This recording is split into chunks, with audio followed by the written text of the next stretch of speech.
우리를 깨끗하고 거룩하게 해주시는 여호와 하나님께, 그리고 우리 새가족 성김이들을 응원하는 마음으로 우리 박수로 함께 하겠습니다.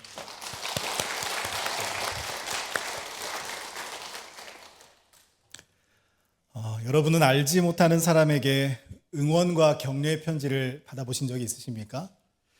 저는 군 생활할 때 초등학교 남학생이 보내준 위문 편지가 아직도 생각이 납니다. 글의 내용은 이렇습니다. 국군 장병 아저씨께, 아저씨는 저를 모르시지요? 저도 아저씨는 모릅니다. 이 편지를 읽으실 분이 누구인지 저는 모르겠지만 국군 아저씨 덕분에 저는 안전하게 잘 살고 있습니다. 정말 너무너무 감사합니다. 군대 잘 졸업하세요. 라는 편지였습니다.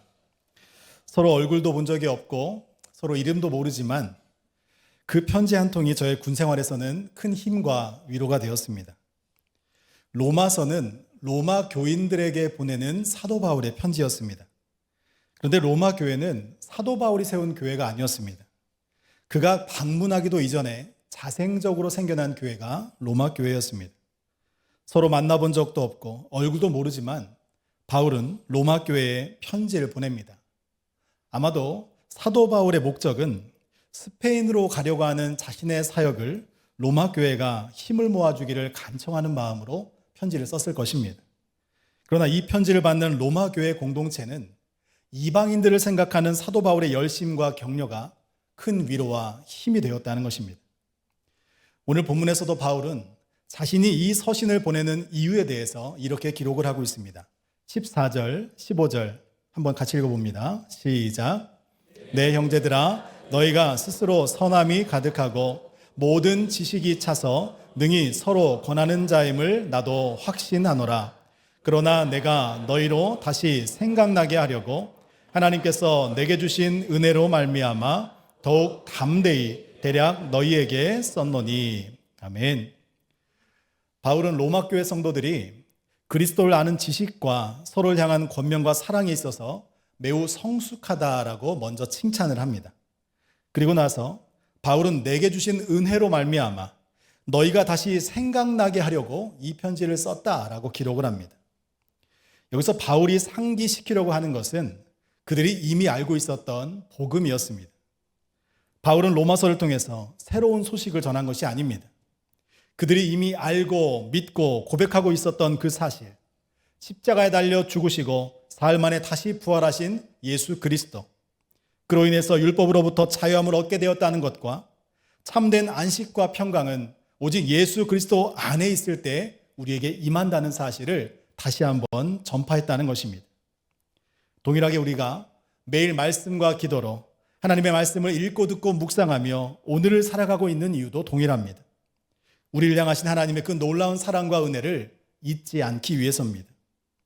어쩌면 복음을 기억한다는 것은 그리스도인들이 걸어가야 될 과정이 아니라 우리 신앙인들의 삶의 기준이자 목적인 것입니다. 바라기는 한순간도 주님을 떠나지 않는 우리 모두가 되시길 축복합니다. 아침에도 저녁에도 눈을 뜨고 눈을 감을 때에도 주님의 사랑과 은혜가 여러분의 심령과 삶 가운데 가득 임하시기를 주님의 이름으로 축복합니다. 이에 바울은 자신이 받은 은혜가 무엇인가 다시 한번 고백해 줍니다. 16절 말씀 함께 있습니다. 시작. 곧 나로 이방인을 위하여 그리스도 예수의 일꾼이 되어 하나님의 복음의 제사장 직분을 하게 하사 이방인을 제물로 드리는 것이 성령 안에서 거룩하게 되어 받으실 만하게 하려 하심이라. 아멘. 바울이 받은 은혜는 다른 것이 아니었습니다. 하나님께서 자신을 그리스도 예수의 일꾼으로 삼아 주셨다는 것입니다. 그래서 그는 제사장 직분을 감당하고 있다라고 표현합니다. 구약에서 제사장은 하나님과 인간 사이에 제물을 올려놓고 그 예식을 통해서 하나님과의 관계를 이어주는 달이 놓는 사람이었습니다. 그러나 그 직무를 감당할 수 있는 사람은 오직 레위 지파에 속한 사람들이었습니다. 따라서 베냐민 지파에 속했던 사도 바울은 구약의 율법 안에서는 제사장이 될 수 없는 사람입니다. 그런데 신약 성경에 딱 한 번 기록된 용어가 본문에 등장하고 있습니다. 그것은 바로 복음의 제사장 직분이라는 말입니다. 이방인들은 하나님께 제사로 나아갈 수가 없었습니다. 왜냐하면 여호와께 드리는 제사의 규율은 오직 이스라엘 백성들과 제사장들에게 국한된 의식이었기 때문입니다. 그런데 바울은 하나님의 은혜로 말미암아 자신이 이방인을 위한 제사장 역할을 감당하게 되었다라고 선포합니다. 이것은 복음이라는 새로운 직무를 사도 바울이 받게 되었다라고 고백하는 것입니다. 유대인에게 국한되었던 하나님 향한 제사와 예배가 이방인에게도 확대가 되었습니다. 그런데 하나님의 은혜로 자신이 그 사명을 감당하게 되었다고 바울은 감사로 고백하고 있습니다. 바울은 하나님께서 맡겨주신 그 사명을 진심으로 기뻐하고 있습니다. 왜냐하면 복음을 전하는 사명이야말로 생명을 살려내는 가장 복된 길이었기 때문입니다. 하나님의 나라를 위해서 우리에게 주어진 복음을 드러내는 삶이야말로 우리에게 주신 은혜와 축복이라는 사실을 잊지 마시기 바랍니다. 그래서 바울은 이것을 자랑하기 시작합니다. 17절에서 19절 함께 있습니다. 그러므로 내가 그리스도 예수 안에서 하나님의 일에 대하여 자랑하는 것이 있거니와 그리스도께서 이방인들을 순종하게 하기 위하여 나를 통하여 역사하신 것 외에는 내가 감히 말하지 아니하노라. 그 일은 말과 행위로 표적과 기사의 능력으로 성령의 능력으로 이루어졌으며 그리하여 내가 예루살렘으로부터 두루 행하여 일루리곤까지 그리스도의 복음을 편만하게 전하였노라. 아멘. 보통 자랑이라는 것은 내가 가지고 있는 것, 내가 경험하고 있는 것, 내가 누리고 있는 것으로 자랑을 많이 합니다. 지금 바울은 이방인들을 구원하기 위해서 자신을 사용하고 계시는 예수 그리스도를 자랑하고 있습니다. 바울은 갈라디아서 6장에서도 할례를 자랑하고 있던 유대인들과는 전혀 다르게 오직 십자가만을 자랑하고 있습니다. 그리고 고린도후서 12장에서는 자신의 연약함과 예수 그리스도의 강함 외에는 나는 다른 것을 자랑하지 않겠노라 라고 선포합니다. 바울은 오직 예수 그리스도, 지금도 여전히 자신을 통해 역사하시는 하나님의 은혜의 역사만을 자랑하고 있는 예수님의 사람이었습니다. 내가 무엇을 지금 자랑하며 살고 있는가? 그것이 우리 믿음의 근거라는 것입니다. 사람들이 왜 부와 권세와 인맥을 자랑하겠습니까? 그것이 내 인생의 안정과 평안을 보장한다고 믿기 때문입니다. 그러나 우리가 자랑해야 할 것은 썩어 없어질 세상의 것이 아닙니다.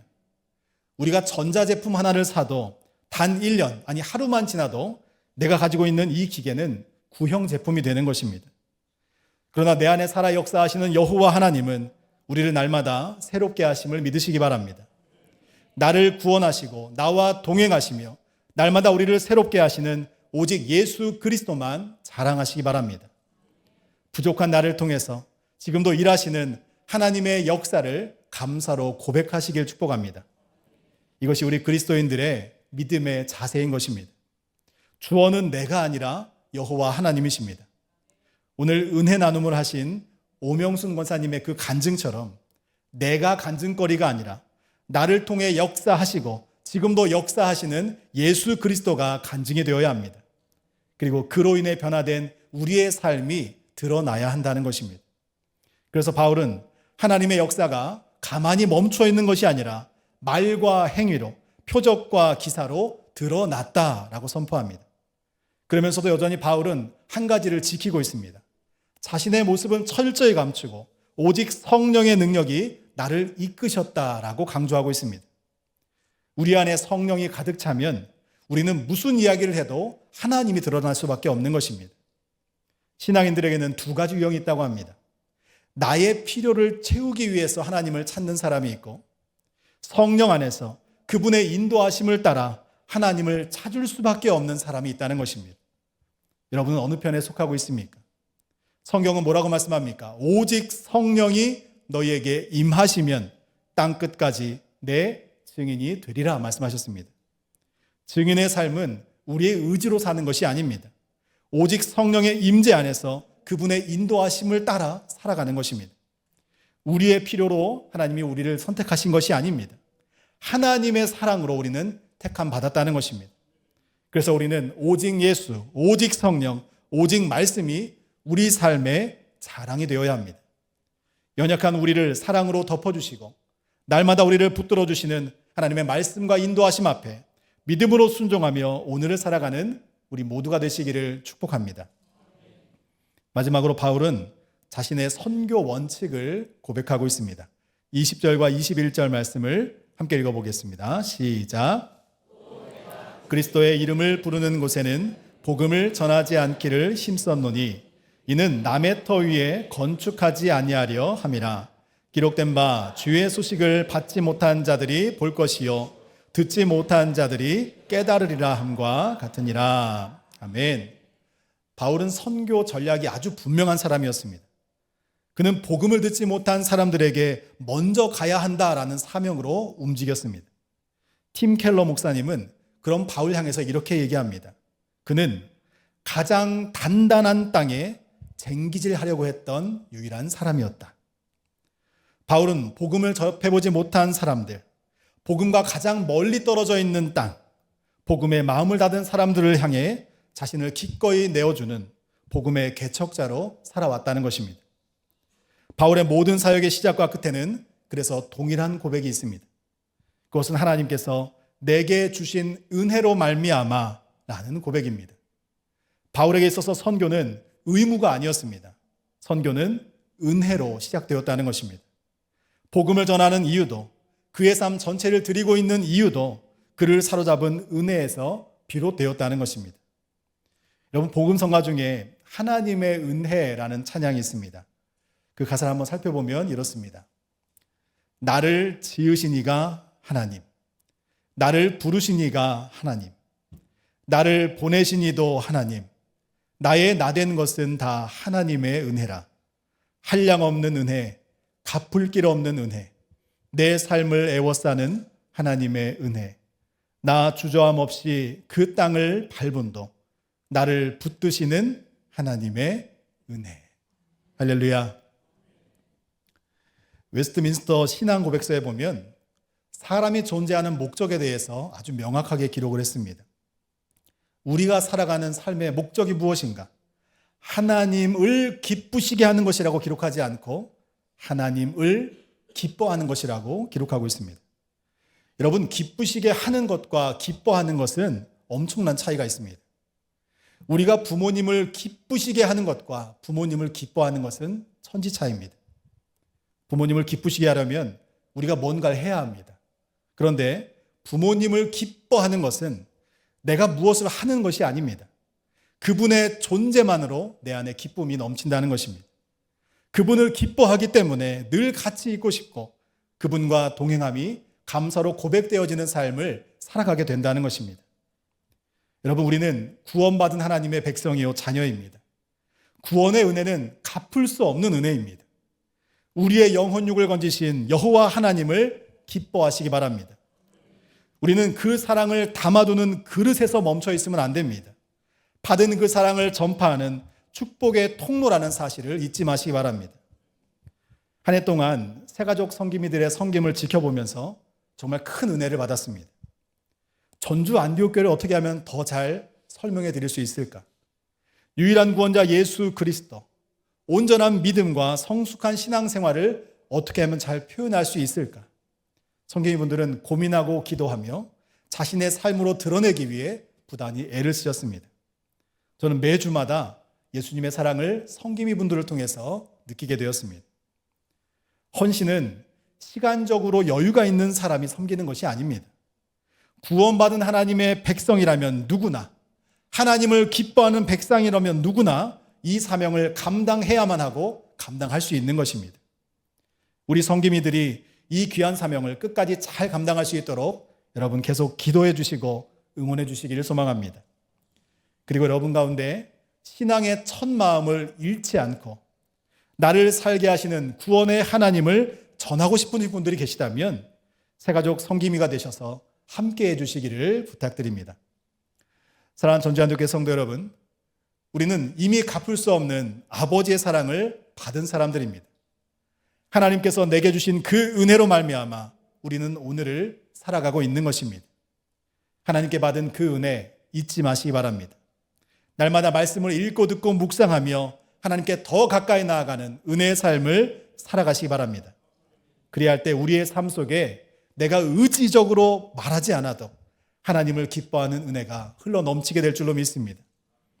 그래서 복음의 제사장 직분을 감당했던 사도 바울처럼 우리가 있는 삶의 모든 자리에서 내게 주신 은혜로 말미암아 감사와 기쁨으로 그 사랑을 전파하며 예수님의 사랑을 흘려보내는 축복의 통로로 살아가시기를 주님의 이름으로 축원합니다. 기도하겠습니다. 아버지 하나님 감사합니다.